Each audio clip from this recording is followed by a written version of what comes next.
So this is how it all started. We have a house full of cats. There's Bob, there's Tippy, we have Tiger in the back there, Big Bear, Little Bear, Yoda, and Mama. My name is Jim. We love playing with all these cats, and we use these cat teaser sticks with the string and the toys tied onto the end of them.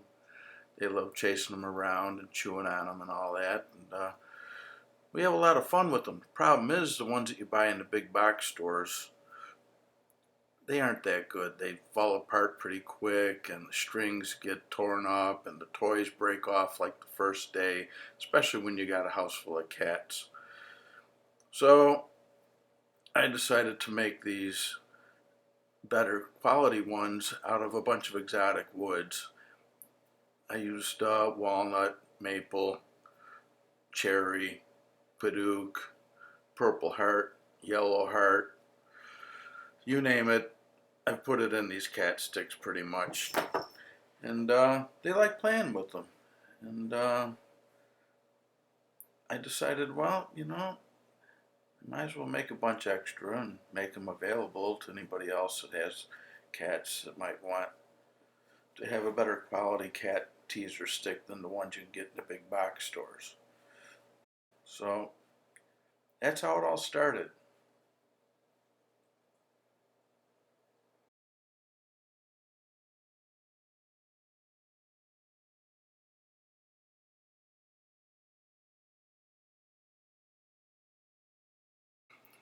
So here's some samples of the cat teaser sticks I've made. I made them in two different lengths, 23 or 29-inch long, spiral or straight pattern.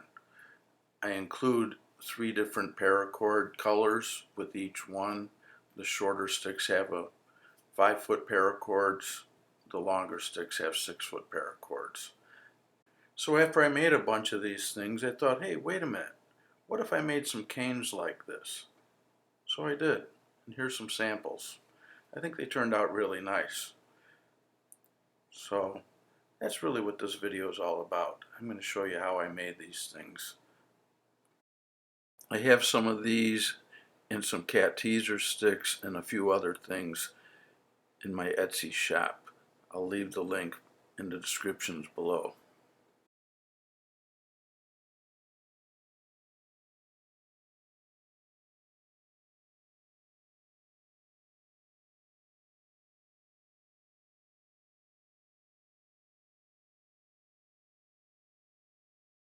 I forgot to show the pieces of wood I started with. So these are the samples of what I made this batch of canes out of. There's cherry, there's padauk, yellow heart, purple heart, and maple.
All of these strips are about a 1/4 inch thick. Some are thicker than others just to keep the pattern more interesting.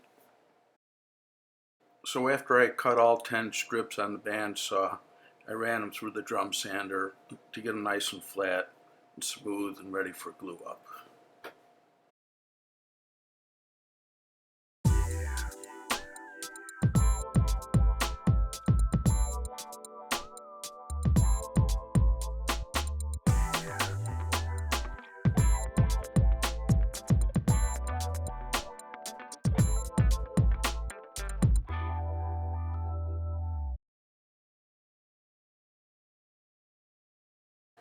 Once the glue was dry, I squared it up on the joiner.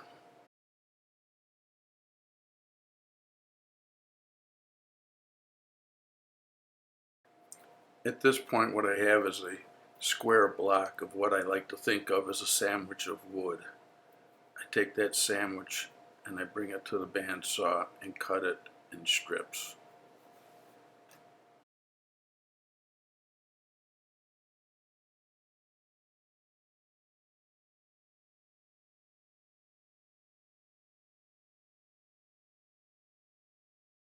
After I cut my wood sandwich into slices, I laid them flat and glued the edges together to make a big sheet.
After I let the glue dry for a while, I took out the track saw and ripped it at 8 degrees.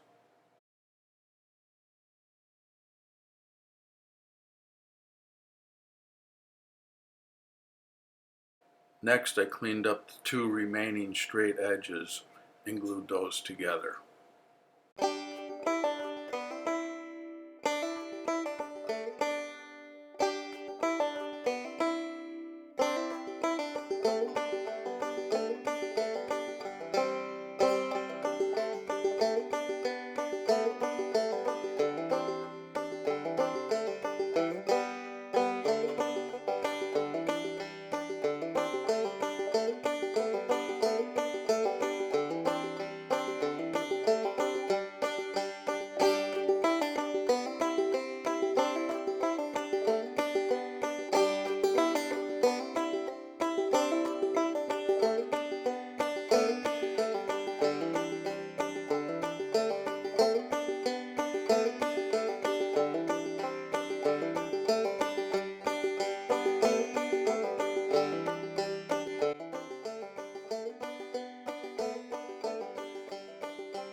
Once this sheet was dry enough to take the clamps off, I moved it to a different spot to let it dry out some more, and then went back to working on the glue up for the handles.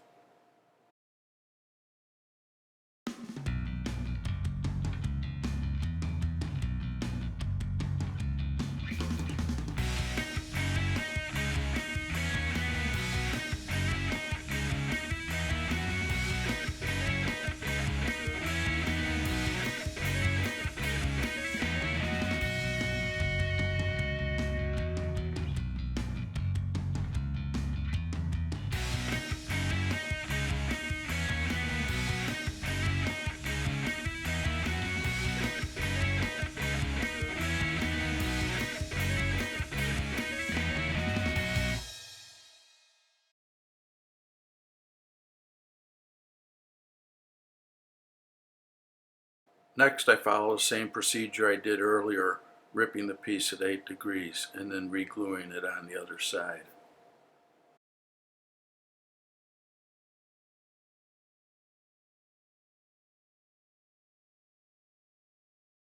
So my camera decided not to work when I was recording myself ripping these strips for the body of the cane, but here they are.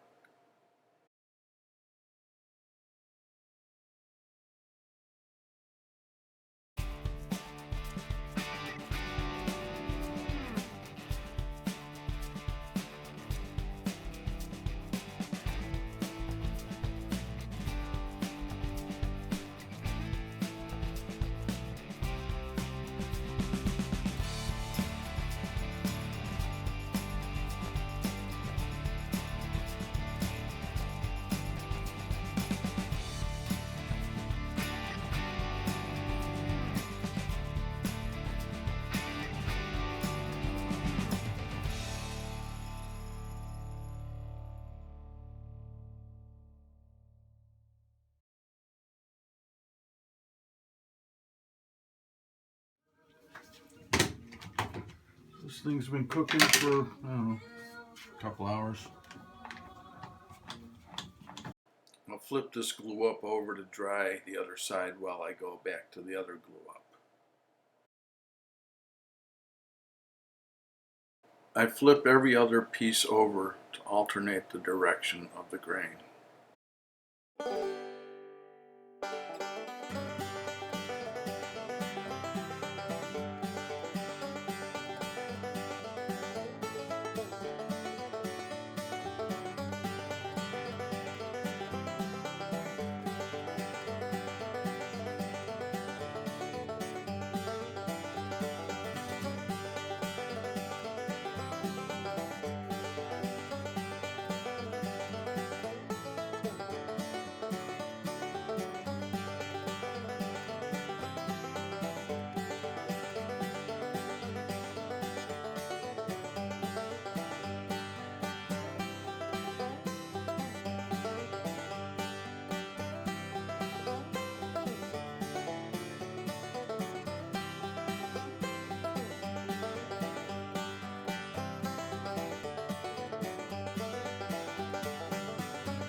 So I'll scrape off the squeeze out, set this to the side, and get working on the handles again.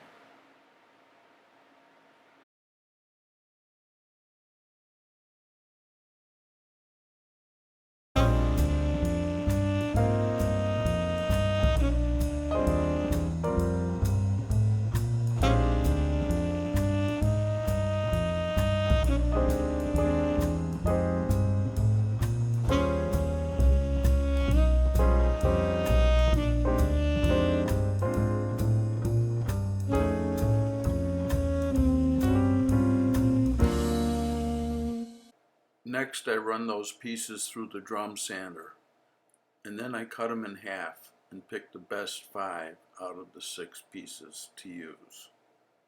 Then I square up the ends and lay out the orientation of how I'm going to glue it up.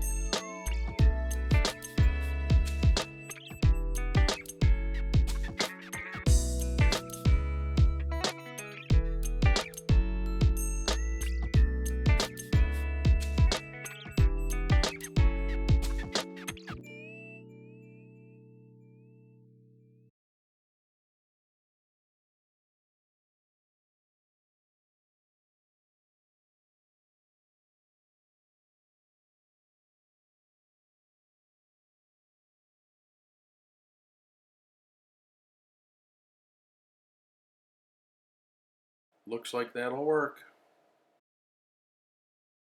And then I ran them on the joiner to get a nice flat straight edge to work off of.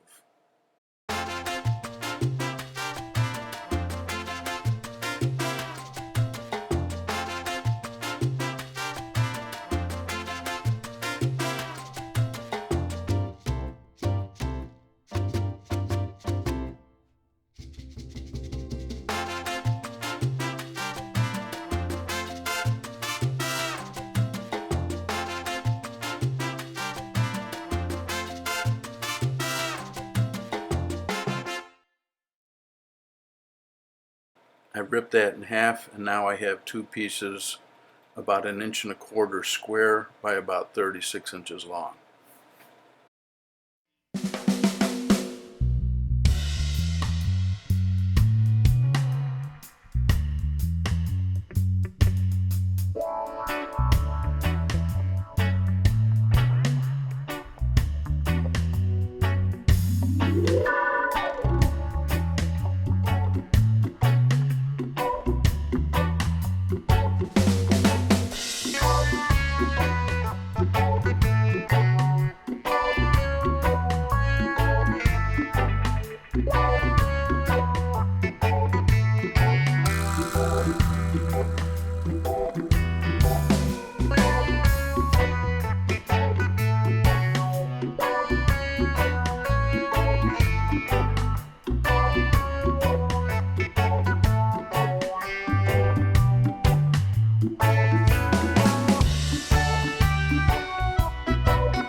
I ran each piece through the router table 8 times to get all 4 corners rounded off.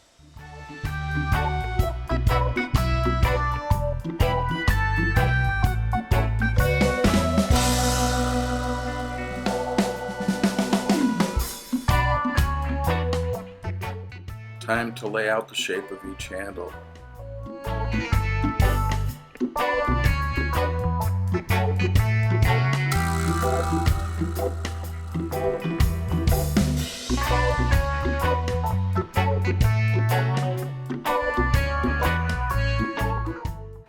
Change the blade on the bandsaw and cut the handles out.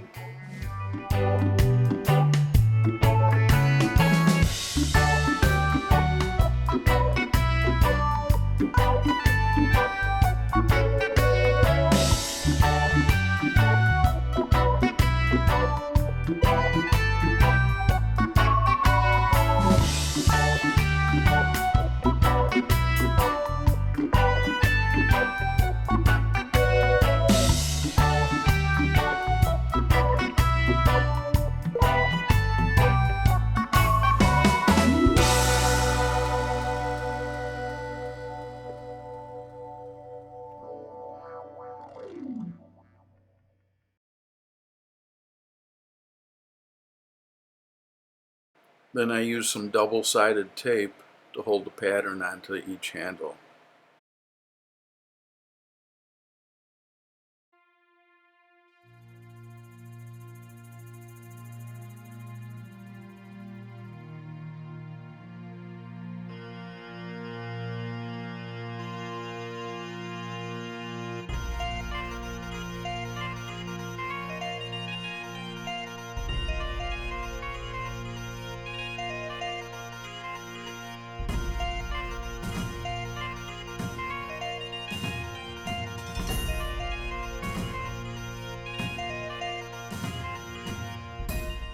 Then I used a pattern bit that follows the contour of the pattern to make a nice smooth edge to work off of.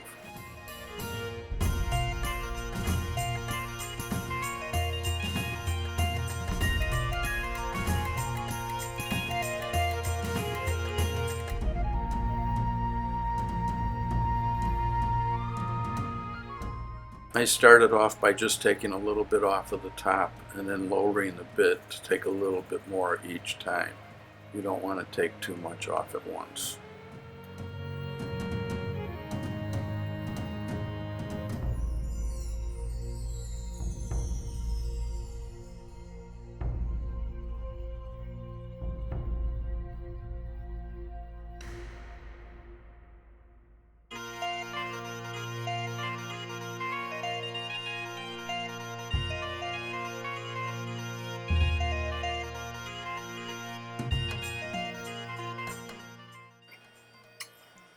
That's what happens when you try to take off too much at once.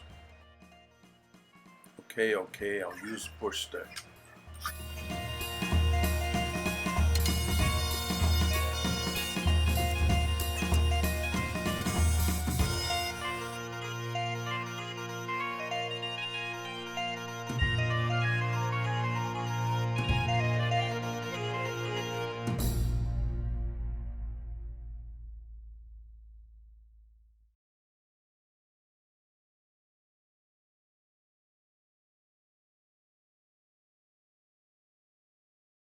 For the second one, instead of using a router table, I just flipped it over and used the trim router.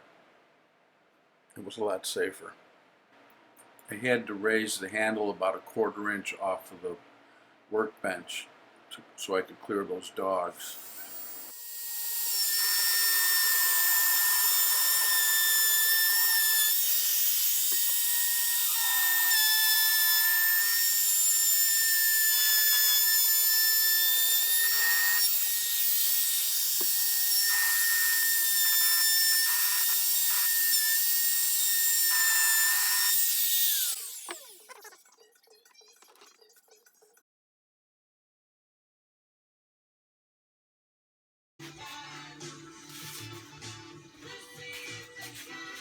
So you might be saying to yourself, hey idiot, why don't you just use a spindle sander? You have one.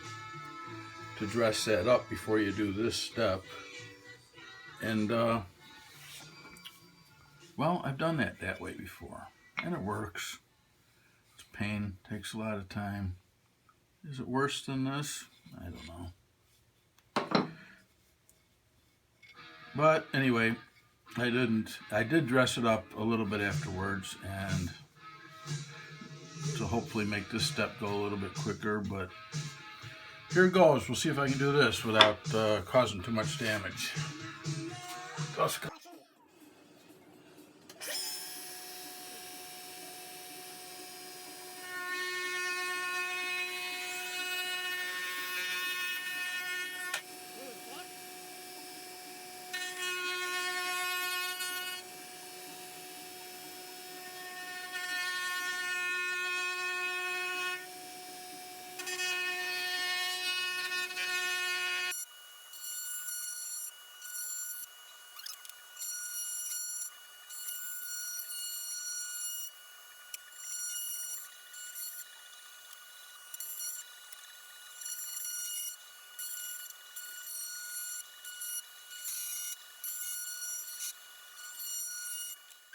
I know I'm getting the digits a bit too close to that bit, but everything went okay.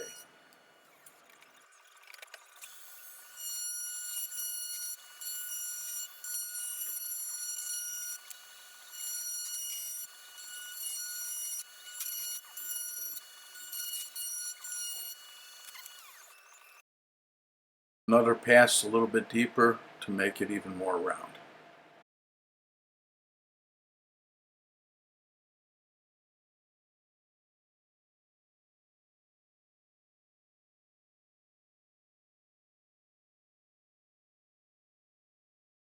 It's important to get a mark in the dead center of these things, otherwise the pattern just doesn't come out that good.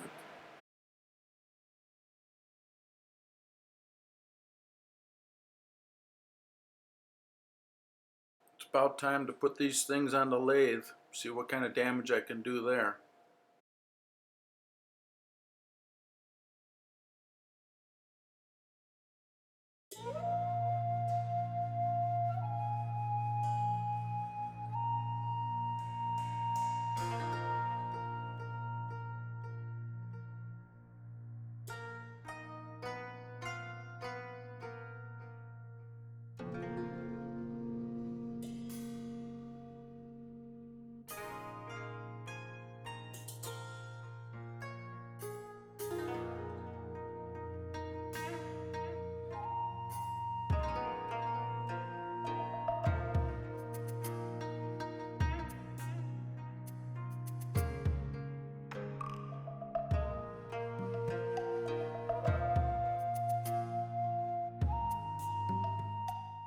That plywood contraption with the wheels on it on the right side is called a lathe steady, and it's doing just what it's supposed to do, steady the workpiece so it doesn't wobble around as I try to cut it. This one's homemade.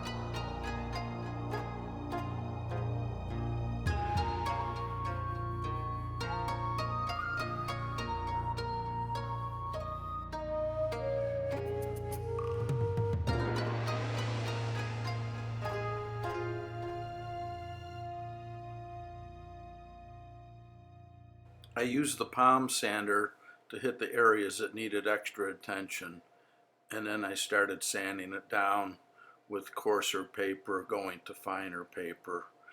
And I used that thin plastic sheet that I use for my glue ups to help hold the paper flat, to try to help flatten the whole thing out. Next I drilled a hole for the 5-inch lag bolt.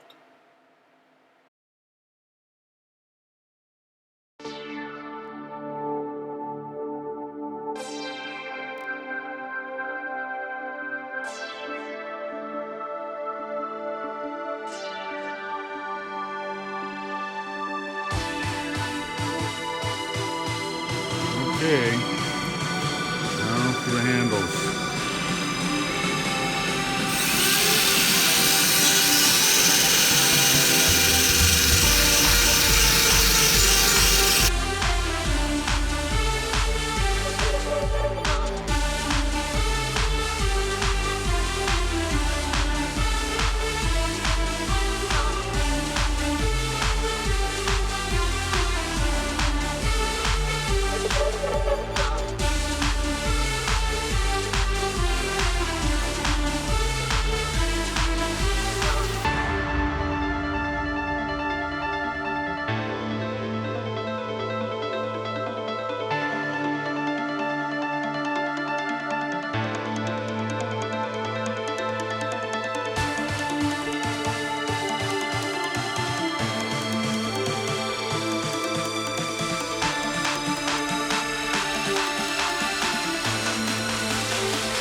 This is just a big old hairy 3/8 lag bolt I cut down to about 5 inches.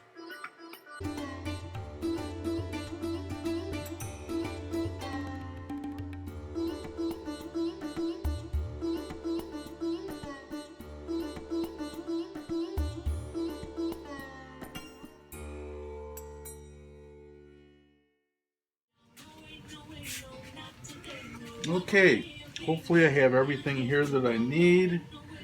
Handle, body, threaded bolt, epoxy, hardener. Time to go for it.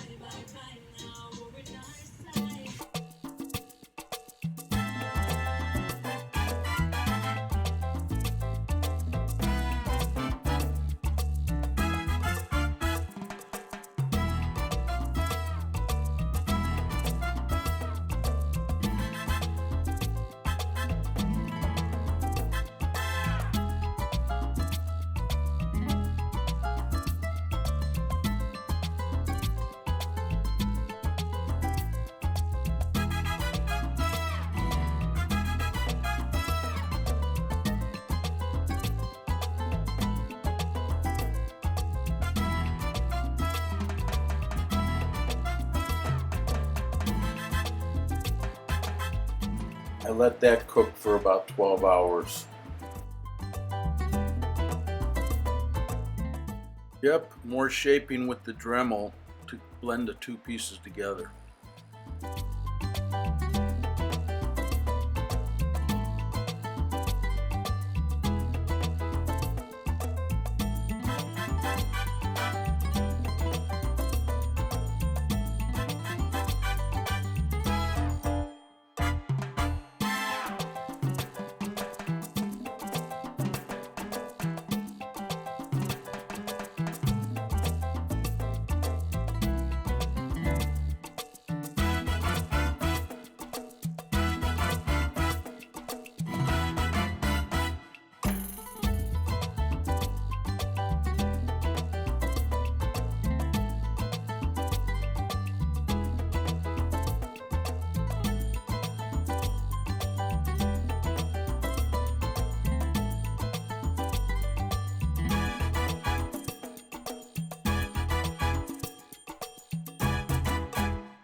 Okay, sanded it up. This is the stuff I'm putting on next.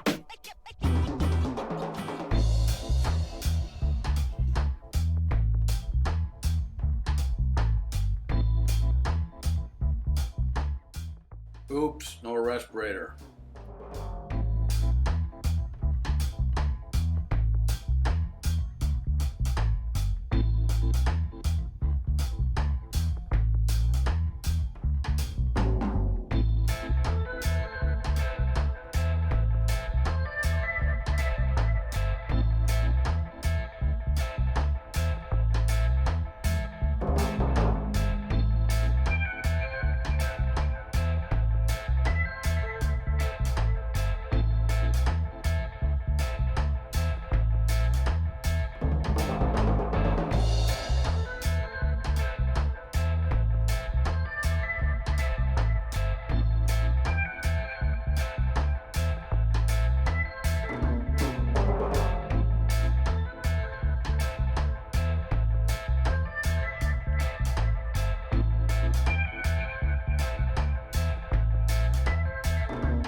Okay guys, check it out. We both got a coat of shellac. Put 10 coats of this stuff on here. A bunch of sanding in between, depending on how bad of a job I did. But I think it looks pretty good. I'm going to put it away for a couple of days, and then I'm going to hit it with some superfine sandpaper, buff it up a little bit, and that puppy's ready to go. So the next thing, that was just the first one. Here's the other one. So I'm trying something a little different. I'm going to use this stuff, same brand and all that, but it adds a little amber hue to it.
So here they are, my latest creations.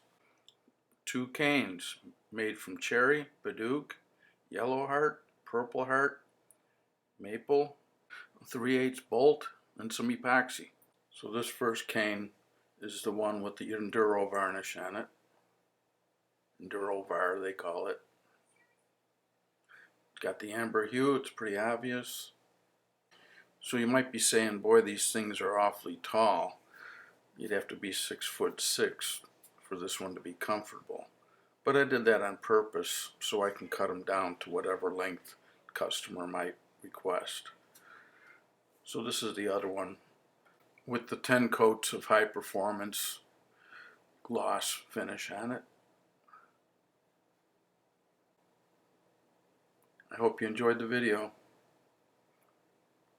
If you don't feel like making one of these, you might want to buy one. Welcome to go to my Etsy page. I have several canes, including these, along with cat toys, one or two other things. Take care.